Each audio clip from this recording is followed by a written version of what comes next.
longtemps que je me suis plus assise sur des chaises aussi petites. Ouais, clairement. Dans un environnement pareil. Mais donc, on a le temps de la récréation des élèves de cette école qui nous ont prêté leur classe, qui est extrêmement bien rangée, pour discuter de ce sujet qu'est l'apprentissage à tout prix. Et j'avais envie un peu de commencer en se disant, tiens, ça t'inspire toi, en fonction de ton parcours, de ce que tu as vécu dans ton parcours scolaire ou dans le parcours de l'apprentissage, quand on dit apprentissage à tout prix. Ça t'évoque quoi ? Je dirais que ça m'évoque le prix que moi j'ai payé personnellement, qui est plutôt émotionnel, je veux dire. Ouais. Enfin, il y a le prix économique que mes parents ont payé, mais ça, voilà, ils n'ont jamais eu tous à ce niveau-là, donc c'est bon. Ouais. Mais le prix émotionnel, je pense que tout au long de la scolarité, j'ai payé un certain prix. Mais sur le moment même, tu te rends pas compte, je pense que c'est pas propre à moi, mais tu payes un certain prix émotionnel, une fatigue émotionnelle que voire même tu accumules. Mais si ici on... Et genre, tu as des exemples précis de ton parcours scolaire où tu te dis, là c'était émotionnel et ça m'a épuisé par rapport à ce que j'aurais pu gagner en contrepartie. Justement, je pense que c'est peut-être ça qui est un petit peu fourbe, c'est que étant donné que c'est léger à chaque fois, ça s'accumule sans que tu t'en rendes compte. Et une scolarité, c'est presque c'est au moins 12 ans. Donc, ouais. Mais c'est fou que tu parles de ce prix-là. Pardon, non, t'inquiète. Mais c'est 12 ans où petit à petit, au début, j'ai aucun souvenir du début, mais j'imagine que ça s'accumule dès le départ et que dans mon cas, moi, je me suis rendu compte qu'après coup, en arrêtant les études justement, que en fait, j'avais accumulé tout ça, toute cette somme d'émotions qui finalement là maintenant je peux relâcher. Et tu sens que tu relâches? Ouais, je relâche beaucoup. Ouais. Mais ça fait plaisir. Mais je pense qu'il y en a d'autres qui, à mon avis, on s'en sont rendu compte peut-être pendant, et ça a peut-être influé du coup sur. C'est fou parce que genre vraiment j'avais pas pensé à ça quand j'avais ce titre en tête, l'apprentissage à tout prix, de ce que ça coûtait en termes individuels à chaque personne en fait, et que c'est vrai que ça coûte à presque tout le monde en fait. Il y a très peu, quand tu parles avec les gens tous les jours, c'est souvent le premier sujet que tu vas discuter, surtout nous à nos âges, avec les gens que tu rencontres, c'est tu parles très vite de l'école et de comment ça s'est passé. Et tu rencontres rarement quelqu'un qui te dit « Ah, c'était génial, meilleur moment de ma vie ». C'est super rare des gens comme ça parce qu'à tous les niveaux, il y a eu des problèmes, que ce soit... moi, j'ai eu un parcours, on pourrait dire lisse, sans problème. Genre, hier, j'en parlais avec quelqu'un qui me dit « Ah, mais toi, t'as jamais raté dans ton parcours ». Et en fait, c'est vrai, j'ai tout fait, j'ai jamais raté, jusqu'à la sortie de l'UNIF. Juste mon agrégation avec le Covid, j'ai un peu exprès joué le fait de le retaper l'année d'après. Mais d'office, tu rencontres des gens qui ont eu des échecs, et un échec, en vrai, quand tu es jeune, ça coûte des prix. Et moi, quand tu me parles de l'émotionnel, je pense beaucoup aussi à ce que moi j'ai subi en termes de harcèlement aussi, et qui est quand même un problème récurrent dans plein d'écoles aussi. Et c'est de se dire, en fait, j'ai pas d'autre choix que d'aller à l'école. Genre, je sais que j'avais chez moi, c'était il faut réussir. Donc, il y avait ce truc c'est au-delà de ce que je vis à l'école, il fallait que j'y aille pour continuer à réussir et continuer à apprendre, parce que, en fait, il n'y a pas ce moment où les pauses ne sont pas acceptées. Tu vois, il y a ce truc on peut faire une pause émotionnelle, genre, là, ça va pas trop, en fait, arrêtons, prenons le temps de voir comment ça se passe, quoi. Enfin, je sais pas, toi, comment il y a des examens de passage, du coup, même l'été, finalement, il n'y a pas de pause. Non, clairement. Mais, tu parles même d'échecs, mais est-ce que... Parce que, de ce que tu dis, tu n'as pas eu d'échecs, mais au final, tu ne penses pas que... Moi, par exemple, j'ai eu des échecs tout au long de ma scolarité, mais des échecs classiques, je veux dire, sur la note, quoi. Ouais. Mais je pense, du point de vue plus global, de ce que je vais en retenir sur le long terme, je pense que ma scolarité a vraiment pas été un échec, dans le sens où les rencontres que j'ai faites, les choses que j'ai vraiment appris, que ce soit dans le programme scolaire, mais même en dehors. Donc au final, là ici, c'est encore un peu frais la scolarité, donc j'ai tendance à dire que c'est quand même un échec. Mais toi, de ton point de vue, du coup, est-ce que tu penses que tu as sacrifié trop? Est-ce que ça, justement cette part qui est pas de ta faute, hein, bien sûr, mais toute cette partie de ta scolarité qui en lien avec le harcèlement que tu as subi, est-ce que tu penses que c'est pas un plus gros échec. Qu'un échec. Mais échec, c'est pas le bon mot. Mais je comprends ce que tu veux dire, et c'est drôle parce que ta formulation de phrase de dire au final, j'ai eu des échecs et j'ai raté et j'ai dû recommencer, et le prix émotionnel, mais au final, ce que j'ai appris vraiment, donc j'aimerais bien après te demander, ça veut dire quoi ce que tu as appris vraiment? Parce que moi, quand j'entends ça, je pense au fait que pour moi, ça a été un échec parce que j'ai senti que dans mon développement et en termes personnels, en fait, je me suis beaucoup effacée et j'allais à l'école en me disant il faut que je termine et c'est tout. Et donc, je prenais presque même plus de plaisir à apprendre parce que mon ultime but, c'était de finir ce parcours et donc de réussir pour être le moins possible à l'école.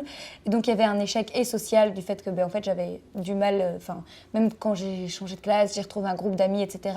Il y avait un truc où, dans ma tête, c'était éphémère et après, ça allait partir. Donc, j'ai eu beaucoup plus de mal socialement et en termes de construction personnelle. Donc là-dessus, ça a été un échec.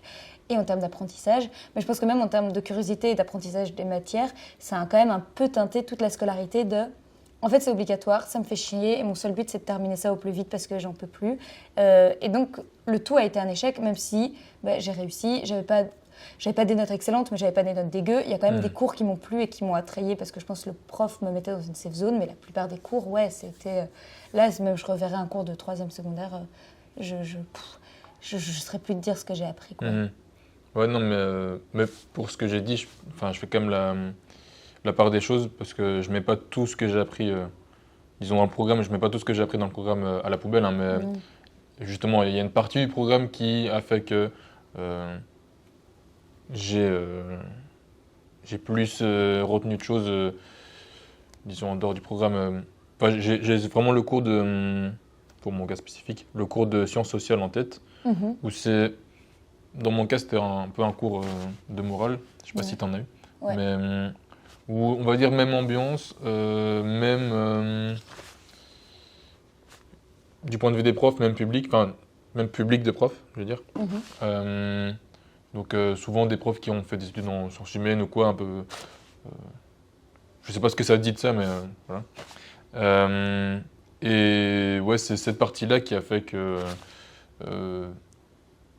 je retiens beaucoup de positifs parce que, en fait, en rencontrant des profs de ce genre-là, après, tu te rends compte qu'en fait, chaque prof, il y a moyen que ça se passe bien avec. Ouais. Et au final, tu as réussi pendant ton parcours scolaire à te réconcilier avec le corps, le système scolaire. Ouais, c'est fou. Ouais. C'est sûr que moi, je vois plutôt ces profs-là comme des exceptions et du coup, ça ne me réconcilie pas avec le système scolaire. Ouais. Mais j'entends ce que tu veux dire par... En fait, c'est vrai que la réalité du corps professoral en termes d'apprentissage n'est pas évident. Moi, quand j'ai dû donner des cours à l'académie, donc c'est pas du tout le même cadre, et donc j'imagine même pas ce que c'est que dans une école. Il y avait quand même la pression du programme, tu as des deadlines où les élèves doivent passer des examens, donc moi, c'était des examens de tête, mais il y avait quand même des deadlines où je me suis retrouvée un jour le cours avant l'examen à dire à l'élève, en fait, j'ai complètement oublié, il faut que tu fasses un texte en plus. Donc moi-même, je lui ai dit, il faut que tu étudies ce texte parce que la semaine prochaine, tu dois le présenter devant le jury. Bon, c'est beaucoup plus light et elle risque moins de rater. Mais je me dis, mais en fait, j'avais pris tellement de temps avec les élèves, j'étais tellement allée dans ce truc que j'avais pas du tout fait attention aux deadlines que j'avais, que je me rends compte à quel point, en fait, tous les cours sont hyper short. Enfin, tu vois, tout est collé les uns aux autres. Très condensé chacun. Ouais, c'est ça, il y a ce truc condensé. Donc, c'est ce truc de, t'es à la course de chaque prof à son objectif, et donc comment tu fais des liens entre les cours, parfois c'est pas évident, et donc comment tu fais des liens entre les apprentissages, c'est pas évident non plus. Je sais que j'ai beaucoup parlé de comment imaginer, genre dans ma tête c'est toujours le rêve de comment imaginer une école parfaite et tout, et je trouve qu'à chaque fois c'est compliqué. Quand même, je ne sais pas si tu as regardé un peu ça, mais il y avait tout un moment une vague d'écoles où tu pouvais faire ce que tu voulais. Tu vois, les élèves, ils arrivaient à l'heure à laquelle ils voulaient, ils faisaient ce qu'ils voulaient. Et même ça, je ne sais pas ce que j'en pense en termes d'apprentissage. Ouais, mais pareil. Il y a aussi même ce truc où chaque année, on te parle des études PISA avec les écoles scandinaves, elles sont... Ok, d'accord, ouais, super. Et dans les écoles scandinaves, ils font ça, et blabla et tout. J'ai vraiment pas la prétention de savoir quel système serait le mieux, mais... je pense qu'on a chacun, toute personne qui a fait une scolarité au moins complète jusqu'à ses 16 ans, je pense peut avoir la prétention de savoir ce qui ne va pas sur tel point ou tel point. Mais malgré que ce soit théâtre, hein, comme tu dis, est-ce que tu penses que d'avoir été je vais pas dire... côté. Ouais, mais un peu quand même. Oui. Mais est-ce que ça a changé ta perception de jeune enfant Ben, je sais pas, parce que déjà avoir fait l'agrégation, je me suis rendu compte que il y a plein de profs. Enfin, je me suis dit, c'est pas évident d'être prof, c'est un peu ingrat dans la société dans laquelle on vit. Mais parfois, je me dis, allez quoi, malgré ça, je me pose quand même la motivation de certains profs. De me dire pourquoi est-ce qu'ils sont profs. Est-ce qu'ils sont profs là parce que c'est plus facile pour eux? Et du coup, il n'y a pas cette idée de comment je fais pour apprendre à mes élèves, ou est-ce qu'ils ont juste été dépassés par un système qu'ils espéraient autre. Donc je trouve que c'est compliqué, mais c'est toute une question de lutte, quoi. Je trouve que c'est toujours compliqué de se dire juste comment est-ce qu'on bourre dans les lignes, est-ce qu'on fait petit à petit, même si dans ce que je fais pour le moment, où je vais d'école en école, je rencontre des profs qui sont vraiment différents, je rencontre des profs qui veulent faire quelque chose de différent dans leur classe, quoi. Mais c'est vrai que parfois tu te poses quand même la raison de la motivation des profs. Est-ce qu'ils font ça juste comme ça et tu vois des profs qui disent moi à votre âge je faisais comme ça, enfin tu te dis allez quoi. Ouais, qu'est-ce qui a amené qu'ils soient profs là maintenant qu'est-ce qui les a motivés? Parce que je pense c'est un peu, mais même c'est même propre à je pense même pas que ce soit propre au métier de professeur, tu sais, genre mais en général il y a tellement de gens dont on perçoit au moment où ils font leur métier qui sont pas là où est-ce qu'ils... Ouais. Enfin, ils auraient été mis autre part, mais c'est même pas un reproche que je le fais parce que même moi, je suis là où je suis là maintenant, j'en sais rien. Est-ce que toi, tu es là où tu es? Non, j'en sais rien non plus. Ouais, mais ce que j'aime dans cette idée d'apprentissage à tout prix, la facette positive que j'en vois, c'est que je me dis, mon objectif de vie, c'est pas de se retrouver dans cette position. C'est pas de se dire, je fais un métier et puis maintenant... Voilà, c'est de me dire que je fais un métier dans lequel j'ai toujours envie d'apprendre, j'ai toujours envie d'évoluer, et que si à un moment je me sens que je sais plus ce que j'en fais, continuer, quoi. Pour moi, il faut jamais arrêter d'apprendre, et à tout prix dans le sens continuer à être curieux de tout, continuer à saisir toutes les opportunités, mais en lien avec comment on a commencé cette conversation, en toujours respectant le prix émotionnel, le prix économique, enfin tu vois, en arrivant à adosser tout, en ajustant tout, mais sans perdre cette soif d'apprentissage. Et je trouve que parfois, j'ai senti que le système scolaire ne nourrissait pas assez cette soif et cette curiosité, quoi, parce que t'as 1000 trucs à faire, quoi. Mais, là, tout de suite, tu parlais du coup de tout ce que j'ai pris en dehors. Ouais. Mais je pense, le truc c'est que je pense pas que l'école a sa part de responsabilité là-dedans. Je pense que la structure de l'école a fait que moi, en plein milieu de ça, j'ai appris d'autres trucs, mais je pense que c'est surtout le truc auquel je pense le plus, mais c'est un peu ce que j'ai dit juste avant, mais c'est entre guillemets faire un pas pas vers le système scolaire, mais vers les humains qui sont dedans vraiment, dans ce cas-ci les profs, de compréhension on va dire,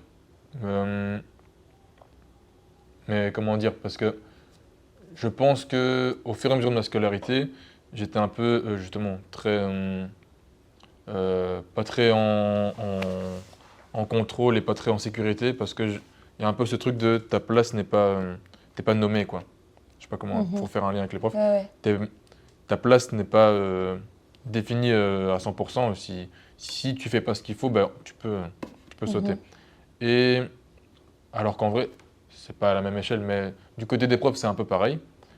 Sauf qu'en fait, moi, de mon point de vue, quand j'étais plus jeune, c'était non, c'est bon. Eux, ils font partie de la structure. Ils n'ont pas à avoir peur pour leur sécurité. Je parle de sécurité. Oui, je vois ce que tu veux dire, quoi. Alors que moi, là, je suis là et je joue ma vie. Ouais. Et ouais, c'est juste... je pense que c'est peut-être parce que aussi, étant donné que j'ai doublé 2 fois, j'ai passé plus de temps dans le système secondaire pardon, et que j'ai peut-être plus de temps pour observer. Mais ouais, je pense le fait de me dire que les profs, en fait, sont... Mais d'avoir échoué au jeu de l'école te fait comprendre que en fait, c'est un jeu. Peut-être qu'il y a autre chose à regarder, quoi. Parce que je me dis, quand tu doubles 2 fois, il y a un moment où il y a un déclic de... En fait, c'est pas si grave.